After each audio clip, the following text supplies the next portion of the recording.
지금까지 개발된 수천 수만 가지 기능 중 여러분이 알고 계신 건 몇 개인가요? 우리가 주로 사용하는 기능을 제외하면 90% 이상은 버려지고 있을 텐데요. 지금부터 잘 알려지지 않은 기능 중 유용한 것들을 소개해드리겠습니다. 요즘 SNS에서 핫한 기능이죠. 엣지 라이팅은 휴대폰 알림이 올 때 화면 테두리를 빛나게 할 수 있는데요. 사실 나온 지 오래된 기능이지만 아직까지 잘 모르는 분들이 많습니다. 엣지 라이팅을 설정하려면 우선 휴대폰 설정 창에서 알림을 눌러주세요. 그럼 중간에 알림 팝업 스타일이 보이죠? 여기서 엣지 라이팅 스타일로 들어가면 하단에 여러 알림 효과들이 나오는데요. 마음에 드는 걸 적용하면 됩니다. 선택하면 상단의 알림 메시지와 함께 테두리가 빛나는 걸 보실 수 있는데요. 잘 안 보인다면 색상 탭으로 가서 마음에 드는 색을 하나 고르고 고급 탭에서 너비 값을 높이면 됩니다. 만약 단색보다 더 화려한 색을 원하시면 효과 탭에서 프리즘을 선택해 랜덤으로 나오게 할 수도 있습니다. 앞서 화면 테두리를 화려하게 했다면 이번엔 키보드 디자인도 바꿔보겠습니다. 이 기능은 우선 앱을 설치해야 하는데요. 갤럭시 스토어에서 군락을 다운로드합니다. 앱을 실행하면 하단에 갤럭시 꾸미기가 보이죠? 여기서 키스카페와 테마파크를 추가해주세요. 키스카페는 키보드 레이아웃 용도고 테마파크는 색상과 모션 툴입니다. 키스카페에서 나만의 키보드 꾸미기를 허용하고 들어가면 사용 가능한 컬러들이 나오는데요. 여기서 키보드에 입힐 색상을 고릅니다. 저는 이걸로 선택할게요. 적용했으면 우측 상단의 네모 아이콘을 눌러 제대로 작동하는지 테스트합니다. 이대로 완료해도 되지만 조금 밋밋하다 싶으면 하단의 효과에서 모션을 줄 수도 있는데요. 저는 키보드 색상을 어둡게 했기 때문에 효과는 밝게 해서 대비를 줘보겠습니다. 그리고 아래 키보드 모션 효과에서 최대한 통통 튀는 걸로 적용해 볼게요. 완료됐으니 한번 보겠습니다. 어떤가요? 생각보다 화려해졌죠? 지금부터 신기한 걸 보여드릴게요. 이 상태에서 손으로 앱을 누르지 않고 인터넷을 바로 실행해 보겠습니다. 다음은 카메라를 켜볼게요. 어떻게 했을까요? 방법은 아주 간단합니다. 사실 휴대폰 뒷면을 두드려서 켰는데요. 2번 치면 인터넷이 켜지고 3번 치면 카메라로 설정했습니다. 군락 앱으로 이 기능을 쓸 수 있는데요. 하단에 편리한 갤럭시 탭으로 이동해서 레지스타를 찾아 설치합니다. 그럼 뒷면 두드리기 액션이 보이는데요. 상단에 사용 중으로 변경하고 2번 두드리기 액션 실행을 누릅니다. 그리고 앱 실행에 톱니바퀴를 누르면 여러분이 사용 중인 앱들이 나오는데요. 여기서 원하는 걸 선택하면 끝이죠. 자, 이제 뒷면을 두드려 보겠습니다. 실행이 잘 되죠? 같은 방법으로 3번 두드리기도 설정해서 2가지 앱을 번갈아 쓰면 됩니다. 아마 여러분도 메신저를 매일 사용하면서 텍스트를 썼다 지웠다 반복하실 겁니다. 그럴 때마다 백스페이스 키를 누르실 텐데요.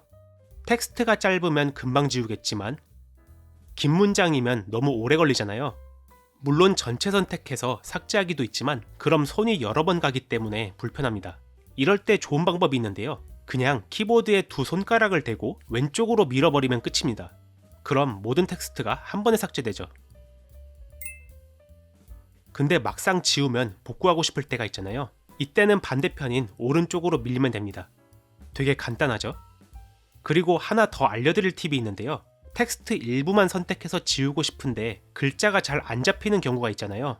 이럴 땐 스페이스 키에 손가락을 대고 있으면 커서를 정밀하게 움직일 수 있습니다. 글자 사이 하나하나 부드럽게 이동할 수 있죠. 이번엔 인터넷을 할 때 좋은 기능인데요. 아마 많은 분들이 자주 접속하는 사이트를 최소 2-3개는 설정해 두고 사용할 겁니다. 일일이 사이트를 검색해서 들어가면 시간도 오래 걸리고 귀찮기 때문에 번갈아 가면서 열면 편하죠. 근데 앞으로 이렇게 열면 훨씬 빠릅니다. 인터넷 창 하단에 아이콘 줄이 보이죠? 여기를 그냥 손으로 넘기면 됩니다. 그럼 설정한 다른 사이트로 바로 넘어가죠. 이전 창은 반대로 넘기면 되고요. 상단 주소창도 똑같이 됩니다. 그리고 혹시 창을 너무 많이 띄워서 닫기를 누르다가 실수로 필요한 사이트도 지워버린 경우 난감할 때가 있죠. 이럴 땐 우측 상단에 점 3개를 누르면 닫은 탭 다시 열기가 나오는데요. 이전에 닫은 창을 다시 띄울 수 있습니다. 혹시 사진 촬영 많이 하시나요? 가끔 찍은 걸 자세히 보면 이렇게 얼룩처럼 물결 무늬가 생겨서 보기 싫을 때 있죠. 전문 용어로 모아레 패턴이라고 해서 주로 디스플레이를 촬영하면 보이는데요. 이제 쉽고 간단하게 처리할 수 있습니다. 카메라로 촬영하고 갤러리에 들어가서 사진을 보면 상단에 점 3개가 있죠. 눌러보면 물결 삭제 버튼이 있는데요. 이걸로 패턴을 지우고 저장할 수 있습니다. 삭제 전후를 비교해보면 차이가 많이 나죠. 주변 배경에 맞춰 자동 보정해줍니다. 그리고 AI 지우개라는 것도 있는데요. 여기서 연필 아이콘을 눌러보면 AI 편집창이 열립니다. 여기서 점 4개 아이콘을 선택하고 AI 지우개를 눌러보면 그림자 지우기와 빛 반사 지우기를 사용할 수 있는데요. 그림자 지우기는 어두운 부분을 밝게 하고 빛 반사 지우기는 과한 노출을 줄여줍니다. 이 2개만 보정해도 사진이 더 고급스러워지죠. 메신저로 사진이나 영상 자주 공유하시죠? 아마 용량이 너무 크면 전송이 안 될 텐데요. 그렇다고 메일로 보내자니 잘 안 쓰게 되죠.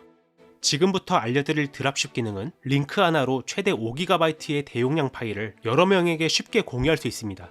우선 사용을 위해 굴락 앱에 접속합니다. 여기서 하단에 편리한 갤럭시로 이동하고 드랍십을 찾아 설치해주세요. 들어가면 드랍십 만들기가 보이죠? 눌러보면 휴대폰에 저장된 파일들이 뜹니다. 저는 갤러리에서 이미지를 업로드해 볼게요. 이게 좋겠습니다. 완료를 누르고 다음으로 이동하면 파일을 24시간 동안 공유할 수 있는데요. 지정된 시간이 지나면 자동으로 삭제돼서 파일 보안에도 안심하고 쓸 수 있습니다. 이제 보내기를 누르면 링크가 생성되는데요. 복사해서 메신저로 상대방에게 공유하면 해당 링크로 접속해서 다운로드할 수 있죠. 같은 방법으로 여러 파일을 묶어서 대용량으로 공유할 수도 있습니다. 지금까지 엣지 라이팅, 키보드 디자인, 레지스타, 텍스트 지우기, 화면 이동, 얼룩 제거, 그리고 드랍십까지 갤럭시 유용한 기능을 알아봤는데요. 사실 저도 아직 못 써본 기능들이 많아서 하나씩 찾을 때마다 신기해하고 있습니다. 제가 알려드린 기능들을 사용해 보시면서 휴대폰을 업그레이드 하시길 바랍니다. 시청해주셔서 감사합니다.